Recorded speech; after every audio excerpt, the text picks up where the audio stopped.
Nous sommes en face d'un binational parce qu'en réalité, ce qui pose problème, c'est le cas du candidat Lionel Zissou. C'est ça le problème, la vérité.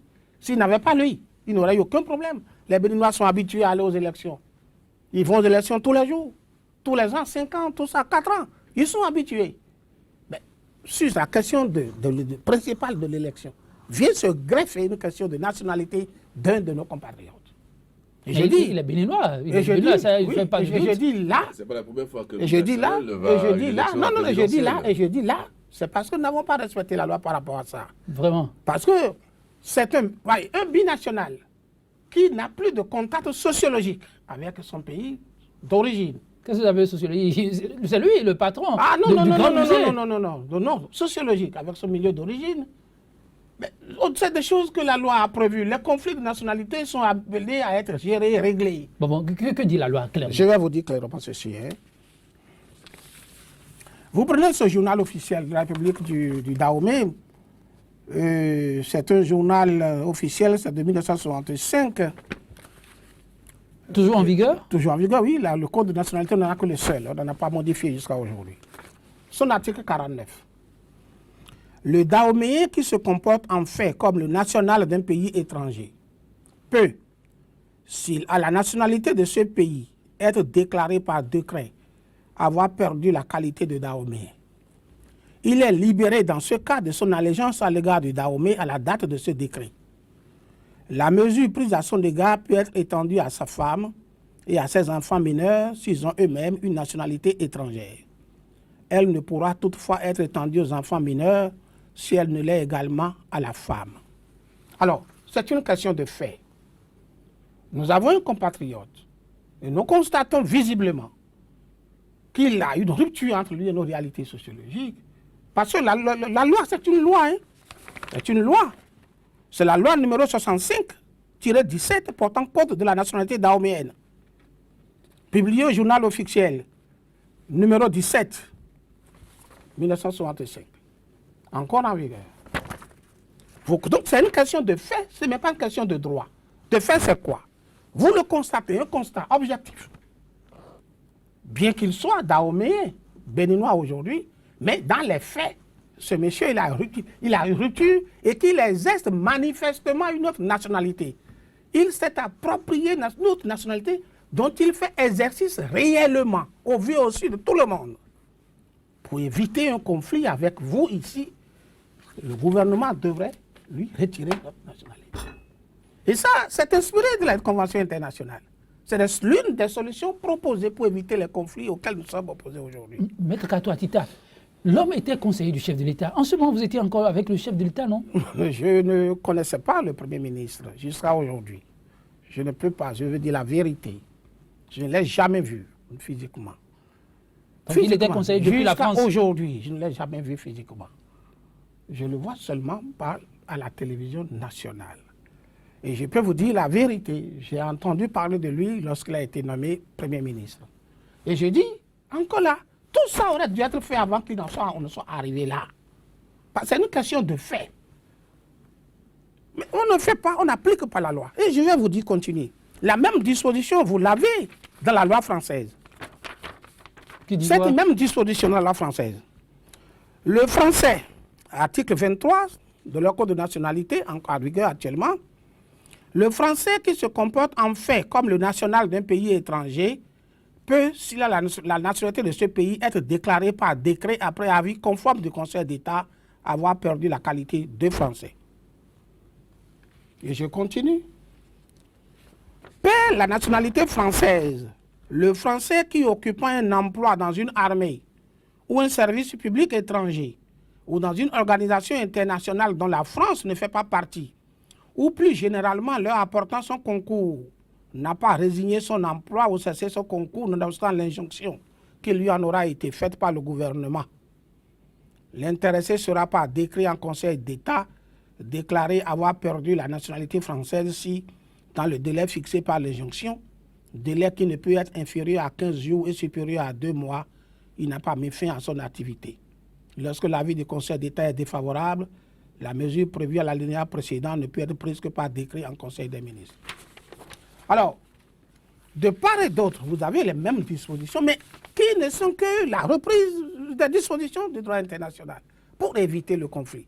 On n'a pas pris la mesure ni au Bénin, ni en France. Vous voulez dire que la France est complice du conflit? Alors, je ne sais pas si c'est un oubli. Mais Maître Paul Kato-Atita, des tests que vous avez lus, aucun ne rejette la double nationalité.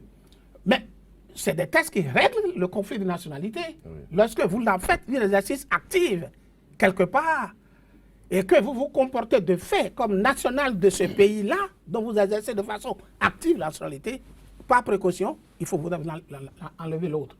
Parce que l'objectif, c'est d'éviter le conflit. Et c'est dans ce conflit qu'on nous a mis. Est-ce que parce que le Premier ministre exerce aujourd'hui une fonction de service public, la France devrait le retirer? Même, je vous dis une chose, même si on, par rapport au test, sa nomination en tant que Premier ministre, la France aurait pu se demander, mais les fonctions que vous allez exercer là-bas sont des fonctions de puissance publique, Oui. alors que vous avez ma nationalité, dans l'optique d'éviter un conflit avec votre pays, là-bas, moi je vous dis, soit vous ne le faites pas, ou si vous tenez à le faire, je vous retire la mienne. Dans un délai de 15 jours ou de 2 mois? C'est le délai de 6 mois. De 6 mois. Oui. Voilà.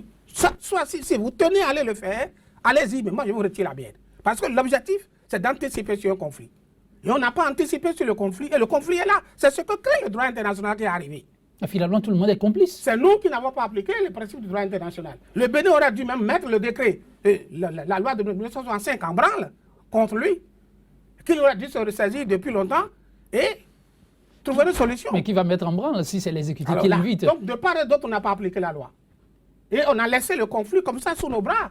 On nous a créé un conflit dont on devrait nous passer. Alors, si on est dans votre logique, Maître Paul Kato-Atita, si le Premier ministre, pas extraordinaire, devenait président de la République, il peut donc échapper à la Haute Cour de justice. Très si bien. il y a Attendez, des ce n'est pas forcément ça.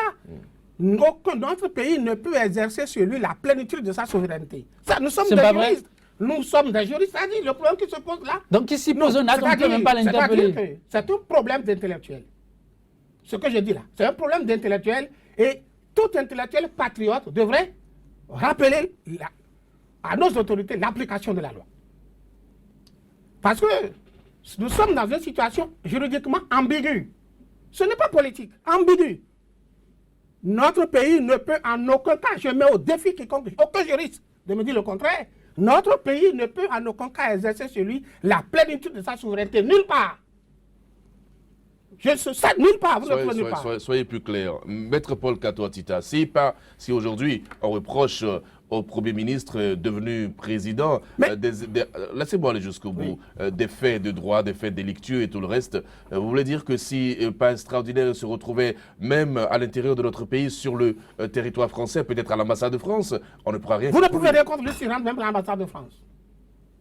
Et même si vous l'arrivez quelque chose contre lui à l'intérieur du Bénin en tant que libre, vous allez subir la pression de la France, soit de façon ouverte ou de façon officieuse, au nom de la protection diplomatique, qui peut s'exercer de façon non publique ou de façon publique. La France a ces deux possibilités-là, qui dérivent du droit international. Par rapport au droit international, vous avez les deux possibilités-là. La possibilité publique, la possibilité officieuse. Et selon les pays, la France utilise la voie officieuse généralement avec les pays du Maghreb, l'Algérie notamment. Et quoi qu'il en soit, il a cette intervention-là qui va arriver en sa faveur. On ne peut pas le laisser. Et s'il était parti en dehors, vous ne pouvez pas non plus. Vous ne pouvez pas exercer sur lui. Et je vais loin. Il est interdit aux autorités françaises. Et ça, nous sommes devant une situation de fiction juridique. Nous allons connaître.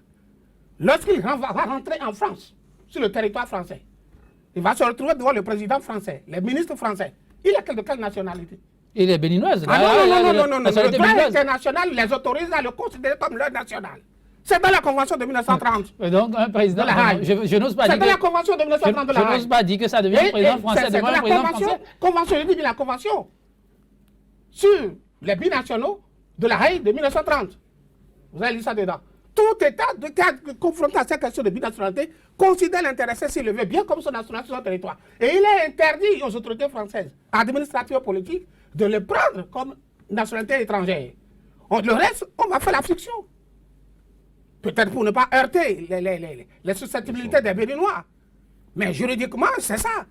Et lorsque j'entends dire ici qu'on a dit que comment ça s'appelle, le TFE a dit que c'est un Français qui dirige... Le TFE n'a fait dire que ce que le droit a prévu. Il ne faut pas s'en prendre à TFE. C'est le droit, c'est la conséquence du droit, ça. Ils n'ont rien dit d'anormal. Hein. Ils ont dit ce qui est dans le droit. C'est une situation ambiguë. Et je veux préciser que ce n'est pas par rapport à lui seul. C'est par rapport à tous les binationaux. J'ai dit entre-temps que c'est une situation, que la binationalité est un problème pour le binational et un problème pour les États qui le lui confèrent. Ce n'est pas de moi, c'est une thèse de doctorat en français.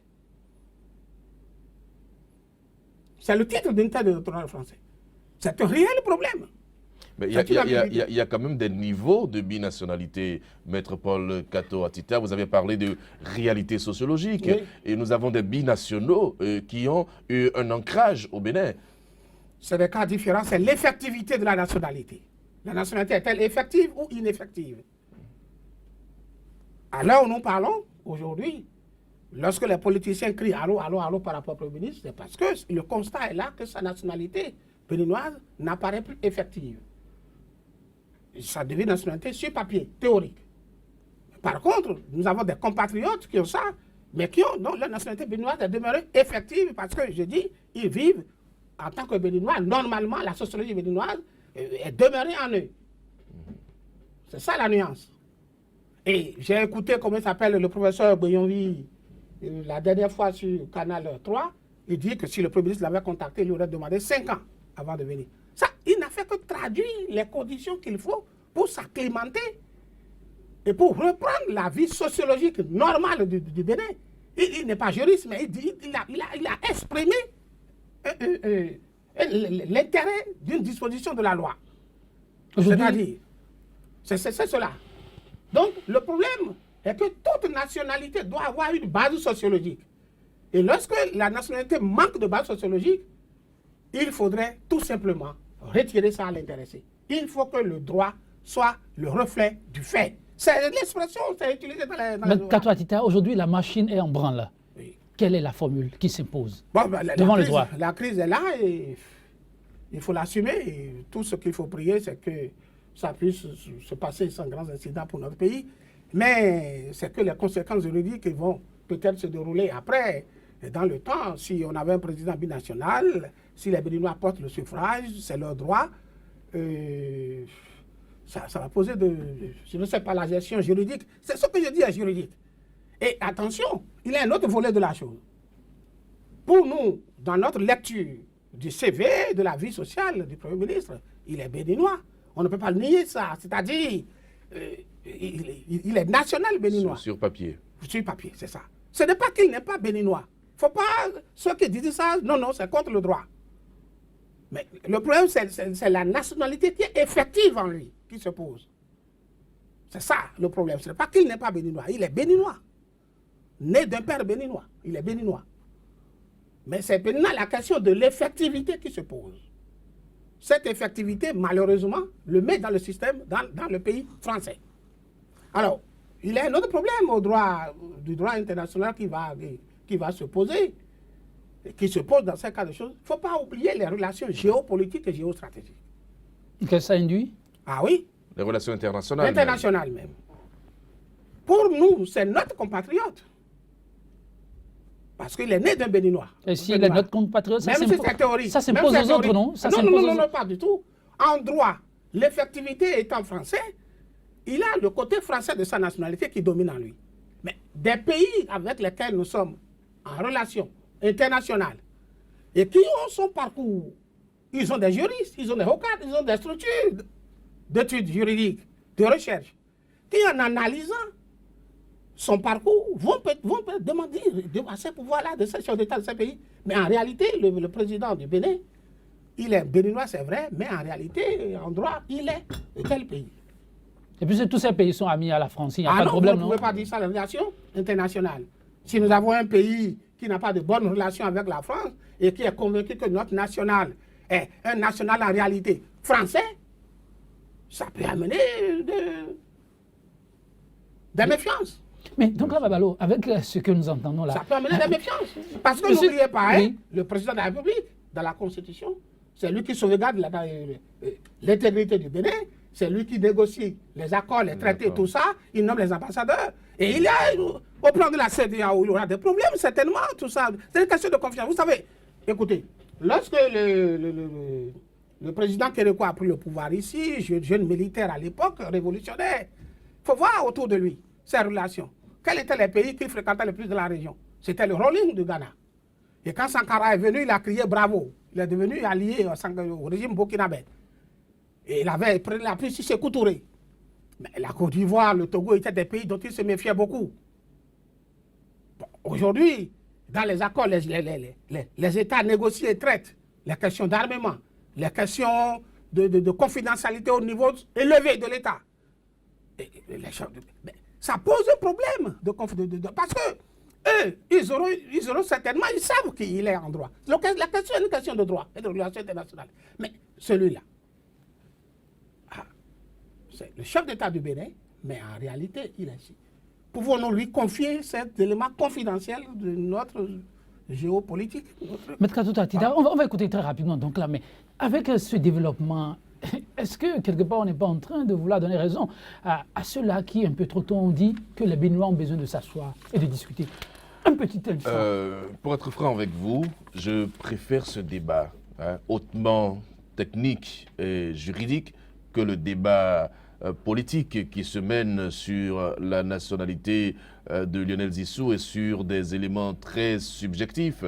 Et là, c'est des éléments que Maître Paul Kato Tita nous apporte et qui peuvent amener à éclairer une certaine intelligence. Est-ce que le peuple, dans son expression la plus minime, est-ce que le peuple comprend ça? C'est vrai que nous, on a peut-être un certain niveau de discernement, on a peut-être fait le droit international et tout le reste. On comprend très bien ce que Maître Kato, Paul Atita, c'est bien sûr, est en train de dire. C'est des questions réelles et des questions surtout de souveraineté. Parce que le tout ne se limite pas à notre pays. Nous sommes dans un système international, un village planétaire, où il y a des relations qui se mènent à l'international et donc des confidentialités pour chaque État. Il faut s'asseoir réellement pour faire ce débat-là et expliquer les incidences des choix que nous faisons, parce que chaque choix a une incidence. Et là, ce que Maître Paul Kato Tita est en train de dire est suffisamment sérieux pour moi, c'est suffisamment important. Ce n'est pas une question d'appartenance politique, ce n'est pas une question de choix politique, il s'agit du Bénin. Il s'agit du Bénin dans le concert des nations. Il faut vraiment s'y pencher et je crois que c'est très important de le faire. Je ne sais pas si Maître Paul Kato Tita a la possibilité, n'est-ce pas, de s'exprimer en langue nationale, qu'il le fasse et qu'il explique aux uns et aux autres la pertinence et même ce caractère pernicieux, n'est-ce pas, du choix qui va être fait. C'est important. Et là, je parle en tant que journaliste, je ne suis pas partisan sur ce plateau, mais c'est un débat très sérieux qu'il va falloir faire. Maître Kato Tita, le temps tire un peu à sa fin, mais on a envie de savoir. Ce matin, vous avez eu les nouvelles au moins de votre client? Rachid Badabassi m'a fait savoir que la nuit d'avant-hier à hier, le procureur de la République de Parakou a demandé aux forces de l'ordre d'assurer sa sécurité. Ce qui a été fait. J'espère que ça va se poursuivre et que ça va se poursuivre sur l'ensemble du territoire national. L'ensemble du territoire national. Et en dehors du territoire national, parce que Rachidi Badabassi peut être amené à quitter le Bénin, à voyager. Malheureusement, notre souveraineté ne va pas au-delà de nos frontières. Malheureusement, c'est cela. Mais tout au moins sur le territoire national. Et pour revenir à un autre point, je suis national béninois, plein. Je n'ai pas autre nationalité. Je suis Goum, je parle le Goum et je parle le Tori.